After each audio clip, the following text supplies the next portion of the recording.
City camera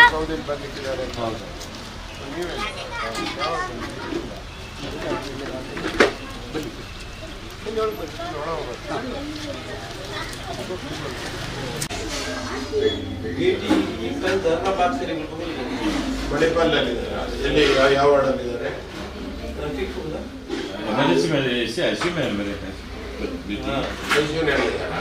ಮಗು ICU ಇತ್ತು.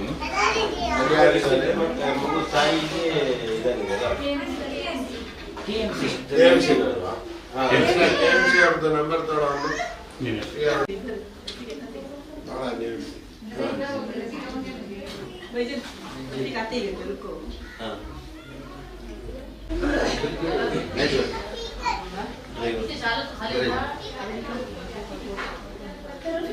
ಈ ಬಸ್ ಬಂದ್ಬಿಟ್ಟಿದ್ದ ಅದು KSRT ಬಸ್ ಹುಬ್ಬಳ್ಳಿ ಮತ್ತು ಬಿಜಾಪುರ ಹೋಗುವ ಗಾಡಿ. ಅಂದರೆ ಒಬ್ಬೊಬ್ಬರು ಒಂದೊಂದು ರೀತಿ ಹೇಳ್ತಾರೆ. ಅದು ಮುಖಾಮುಖಿ ಆಗಿದೆ. ಅದು ಬಸ್ಸಿಗೆ ಬಸ್ಸು ಬಂದು ಕಾರಿಗೆ ಕಟ್ಟು ಅಡ್ಡ ಬಂದಿದೆ. ಡ್ರೈವರ್ ಲೆಫ್ಟ್ ಸೈಡಲ್ಲಿ ಕುಡಿಯಿದೆ, ರೈಟ್ ಸೈಡ್ ಏನೂ ಆಗಿಲ್ಲ.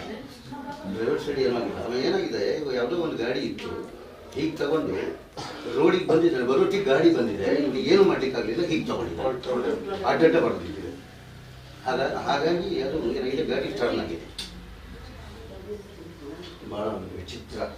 ಶೃಂಗೇರಿ ತಾಲೂಕಲ್ಲಿ ಮತ್ತು ಶೃಂಗೇರಿ ಕ್ಷೇತ್ರದ ಶೃಂಗೇರಿ, ಕೊಪ್ಪ, ಯಲ್ಲಾಪುರ ಈ 3 ತಾಲೂಕಲ್ಲಿ ಅಥವಾ ನಮ್ಮ ಜಿಲ್ಲೆ ಈ ರೀತಿಯ ಒಂದೇ ಕುಟುಂಬದ ದಾರುಣ ಘಟನೆ ಎಲ್ಲರೂ ನಡೆದಿದೆ.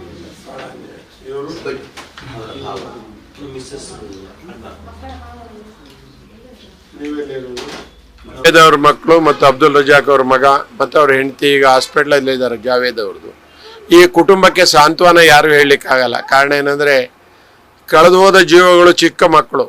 ಆದರೆ ಇದರಲ್ಲಿ ಒಂದು ನಾವೆಲ್ಲರೂ ಯೋಚನೆ ಮಾಡಬೇಕು. ಅವ್ರು ಹೇಳುವಾಗ ಒಂದು ಮಾತು ಹೇಳಿದ್ರು, ಆ ರಸ್ತೆ ಬಗ್ಗೆ ಏನಂದರೆ ಮೈನ್ ರೋಡ್ ಕನೆಕ್ಟ್ ಇರುವಂಥ ರಸ್ತೆ ಹೇಳಿದ್ದು. ಈ ಕ್ಷೇತ್ರ ಅಂತೇಳಿ ಅಲ್ಲ, 2 ಜಿಲ್ಲೆಯಲ್ಲೇ ಬಹುದೊಡ್ಡ ದುರಂತ ಇದು. ಶಿವಮೊಗ್ಗ ಮತ್ತು ಚಿಕ್ಕಮಗಳೂರು. ಮಗು ಇರೋದು ಚಿಕ್ಕಮಗಳೂರು ಜಿಲ್ಲೆಯಲ್ಲಾದರೆ ಮಕ್ಕಳು ಸತ್ತಿದ್ದು, ಆಗಿರೋದು ಶಿವಮೊಗ್ಗ ಜಿಲ್ಲೆಯಲ್ಲಿ.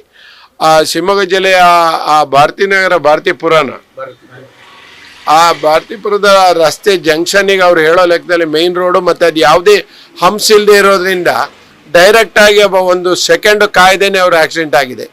ರಸ್ತೆ ಸುರಕ್ಷತೆಯನ್ನು ಅದನ್ನು ನಾನು ಅಲ್ಲಿಯ ಶಾಸಕರಿಗಾದರೂ ಹೇಳ್ತೇನೆ, ದಯವಿಟ್ಟು ಅಲ್ಲಿ ಆ ರಸ್ತೆ ಜಂಕ್ಷನ್ನು, ಯಾಕಂದರೆ ಮೈನ್ ರೋಡ್ ಹಿಟ್ಟಾಗೋಲ್ಲ, ಎಲ್ಲ ಕಡೆಯಲ್ಲಿ ಈ ಥರದ್ದಾಗತ್ತೆ. ಮತ್ತು ನಾವು ಎಲ್ಲರೂ ಒಂದು ಸರಿ ಸಾಂತ್ವನ ಇವತ್ತಿಗೆ ಹೇಳ್ಬೋದು, ಆದರೆ ಕಳೆದು ಹೋದ ವಸ್ತುಗಳು, ಮಕ್ಕಳು ಮತ್ತು ಬರಲಿಕ್ಕಾಗಲ್ಲ. ಈ ಕುಟುಂಬಕ್ಕೆ ಯಾವ ರೀತಿ ಸಾಂತ್ವನ ಭಗವಂತನೇ ಹೇಳಬೇಕು. ನನ್ನ ದೃಷ್ಟಿಯಲ್ಲಿ ನಾನು ಭಗವಂತ ಅಂತ ಹೇಳ್ತೇನೆ, ಅವ್ರ ದೃಷ್ಟಿಯಲ್ಲಿ ಅಲ್ಲ ಅಂತ ಹೇಳ್ತಾರೆ. ಎಲ್ಲರೂ ಒಂದೇ. ಆ ದೇವರು ಅವರಿಗೆ, ಈ ಮನೆಯವರಿಗೆ ಅದನ್ನು ತಡ್ಕೊಳ್ಳೋ ಶಕ್ತಿ ಕೊಡಲಿ. ಮತ್ತು ಈ ಥರದ ದುರಂತ ಆಗಲೇ ಇರೋ ರೀತಿ ರಸ್ತೆ ಸುರಕ್ಷತೆ ದೃಷ್ಟಿಯಿಂದ ಈ ಹಂಪ್ಸ್ಗಳನ್ನು ಹಾಕಿದಾಗ ಕೆಲವರು ನಾವು ವೆಹಿಕಲ್ ಹೋಗೋರು ಬೈತಾರೆ. ಆದರೆ ಅದು ಒಂದು ಇಲ್ಲದೇ ಇರೋದು ದೊಡ್ಡ ದುರಂತ ಆಯಿತು ಅಂತ ಆ ಕುಟುಂಬದವ್ರು ಹೇಳುವಾಗ ಭಾಳ ನೋವಾಗತ್ತೆ.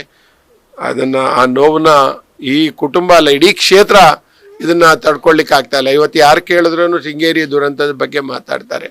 ಈ ದುರಂತ ಇನ್ನೊಂದು ಸರಿ ಈ ಥರ ಆಗದೇ ಇರಬೇಕಂತ ಇದ್ದರೆ ರಸ್ತೆ ಸುರಕ್ಷತೆ ಮತ್ತು ಆ ರಸ್ತೆಯ ಹಂಪಿಕ್ಸ್ ಬಗ್ಗೆ ಅಥವಾ ಮೈನ್ ರೋಡ್ ಜಾಯ್ನಿಂಗ್ ಮಾಡೋ ಬಗ್ಗೆ ಸರ್ಕಾರ ಎಚ್ಚೆತ್ಕೊಳ್ಬೇಕಂತ ಹೇಳಿಕ್ಕೆ